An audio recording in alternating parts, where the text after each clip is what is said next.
एक बहुत बड़ी किसान महापंचायत का आयोजन किया जा रहा है, जिसमें देश भर से किसान नेता पहुंचेंगे। केंद्र सरकार जो अमेरिका के साथ फ्री ट्रेड एग्रीमेंट होने जा रहा है उसमें शामिल ना हो।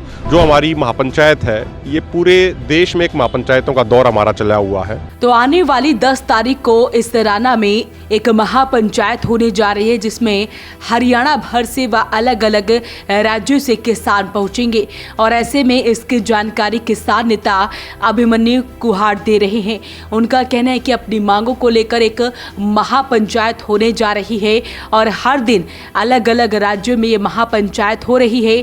क्या कुछ पूरा मामला है वो आपको सुनवाते हैं। आने वाली 10 अगस्त को रविवार के दिन इसराना की नई अनाज मंडी में एक बहुत बड़ी किसान महापंचायत का आयोजन किया जा रहा है, जिसमें देश भर से किसान नेता पहुंचेंगे।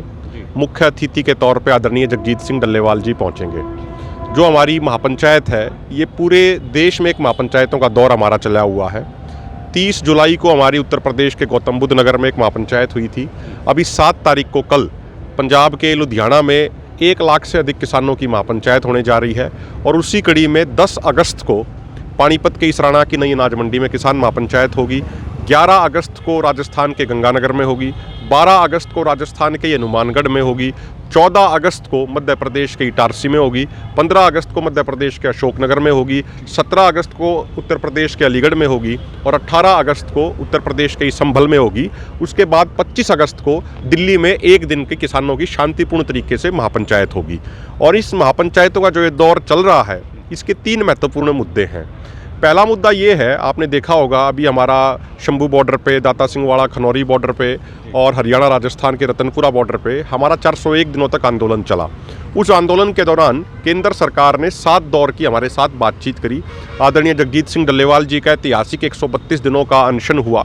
तो जब 7 दौर की बातचीत हुई हमारी, तो उस बातचीत में MSP गारंटी कानून के मुद्दे पर बड़े डिटेल से बातचीत हुई। जब हमारी 5वीं 6ठे दौर की बैठक थी, तो माननीय जो केंद्रीय मंत्री जी थे, पीयूष गोयल जी थे, शिवराज सिंह चौहान जी थे, प्रहलाद जोशी जी थे, उन्होंने हमसे डाटा मांगा था कि भाई MSP गारंटी कानून के ऊपर जो आप ये तर्क दे रहे हैं, इसका डाटा क्या है, आप इसको रिटर्न में दीजिए और आपके सोर्स क्या हैं, वो सोर्स भी हमें बताइए।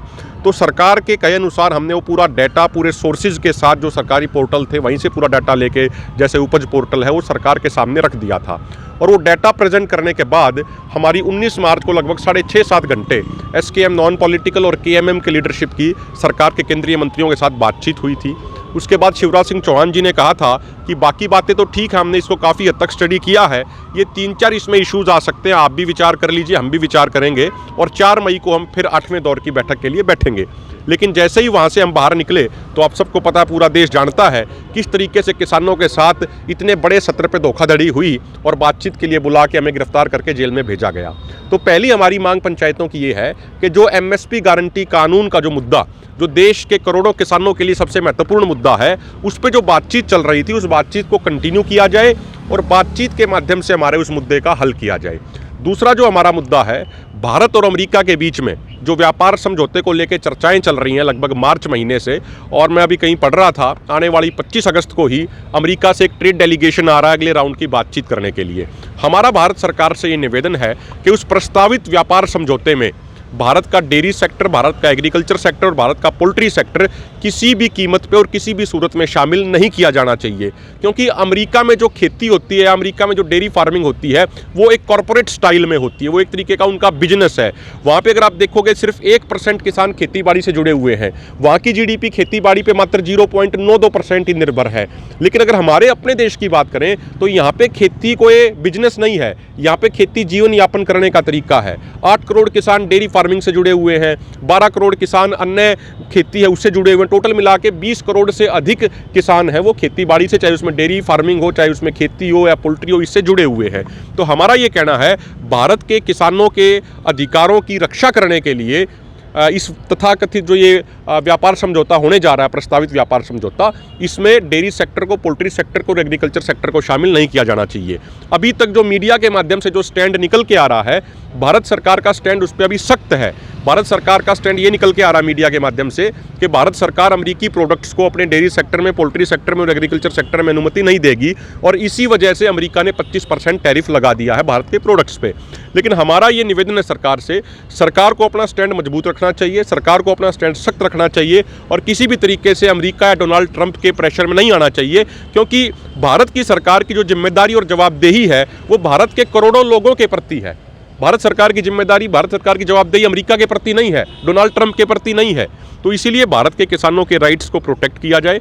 और जो तीसरा हमारा महत्वपूर्ण मुद्दा है इस महापंचायत का, जो हमारा दाता सिंहवाड़ा, खनौरी और शंभू मोर्चे पे 401 दिनों तक आंदोलन चला, उसके दौरान हरियाणा पुलिस ने बहुत सारे झूठे मुकदमे दर्ज किए थे और किसानों को अब नोटिस भेज के परेशान किया जा रहा है। तो हमारी सरकार से ये डिमांड है कि जितने भी वो झूठे मुकदमे, उन झूठे मुकदमों को रद्द किया जाए, उन झूठे मुकदमों को वापस किया जाए, अदरवाइज हमें फिर कोई बड़ी कॉल देने पे भी आगे मजबूर होना पड़ेगा। ये हमारा कार्यक्रम है। तो यहाँ पर बाकी किसान भी पहुंचे हैं, उन्होंने क्या कुछ मांग की है, क्या कुछ किन मुद्दों पर महापंचायत होने जा रही है, वो भी आपको बताते हैं। सराणा की नई अनाज मंडी जो नौलथा गौशाला के सामने है, 10 अगस्त को वहाँ कार्यक्रम है और लगभग हजारों की संख्या में किसान पहुँचेंगे और तमाम देश भर के राज्यों से किसान नेता वहाँ आएंगे और किसानों को उद्बोधन देंगे। देखिए, आज के समय जो भारत का खेती सेक्टर है उसके ऊपर बहुत बड़ा खतरा बना हुआ है। तो अपनी जिम्मेदारी को समझते हुए हमने अपनी सरकार तक अपना संदेश पहुंचाने के लिए ये फैसला लिया है कि हम केंद्र सरकार तक ये बात पहुंचाने में कामयाब रहेंगे कि केंद्र सरकार जो अमेरिका के साथ फ्री ट्रेड एग्रीमेंट होने जा रहा है उसमें शामिल ना हो और अमेरिका के कृषि उत्पादों को भारत के बाज़ारों में जगह ना दी जाए, जिसके कारण भारत का किसान बर्बाद हो जाए। लगभग ये लगा के चलिएगा कि 8 करोड़ लोग भारत के डेयरी सेक्टर से जुड़े, और डेयरी सेक्टर और पोल्ट्री सेक्टर और सब्जी का जो सब्जियाँ हैं वो ऐसा क्षेत्र है खेती में जो प्रतिदिन की इनकम देते हैं। गेहूं की फसल है, गन्ने की फसल तो 1 साल पे इनकम देती है, गेहूं की फसल 6 महीने की है, धान की फसल 6 महीने की है, सरसों की फसल 6 महीने की है। तो सारी चीज़ों को देखते हुए हमें ये सरकार तक अपनी बात पहुंचाने के लिए कदम उठाया है कि सरकार इस तरीके के समझौते ना करे। और जिस तरीके से देश के 20 करोड़ किसानों के ऊपर गाज गिरे, लगभग 2.5 से 3 करोड़ किसान देश में मक्का उत्पादन वाले हैं, 2.5 से 3 करोड़ किसान देश में सोयाबीन वाले हैं और 40 लाख किसान, 50 लाख किसान पोल्ट्री से जुड़े हैं। तो तमाम देश के इन किसानों को, और 8 करोड़ किसान जो डेयरी सेक्टर से जुड़े और 2 करोड़ लोगों को रोजगार जिनसे डेयरी से मिला है, जो दूध के प्रोडक्टों को बदल के बेचते, चाहे वो चीज़ बना के बेचे, चाहे बटर बना के बेचे, चाहे पनीर बना के बेचे, चाहे दही बना के बेचे, सारी चीज़ों को देखते हुए हमारी जिम्मेदारी बनती है कि हम अपने देश के किसानों के हितों की रक्षा के लिए आवाज़ उठाएं। और जिस तरीके से अमेरिका अपने राष्ट्रीय हितों की पूर्ति के लिए अपने देश के किसानों के लिए भारत पर दबाव बनाए है, तो भारत सरकार भी अपने देश के किसानों के हितों को देखते हुए, अपने देश के खेती किसानी को देखते हुए इस तरीके का कदम ना उठाए, अन्यथा देश के किसानों को मजबूरनवश आंदोलन करना पड़ेगा और मजबूत तरीके से सरकार तक अपनी बात पहुंचाने के लिए लड़ना पड़ेगा। तो ऐसे में 10 तारीख को एक महापंचायत होने जा रही है जिसमें कई फैसले लिए जाएंगे। क्या कुछ कहते हैं इस वीडियो को लेकर हमें कमेंट बॉक्स में जरूर लिखें। वीडियो को शेयर जरूर करें। वॉइस ऑफ पानीपत के लिए सुरेश शर्मा के साथ कुलवंत सिंह की रिपोर्ट।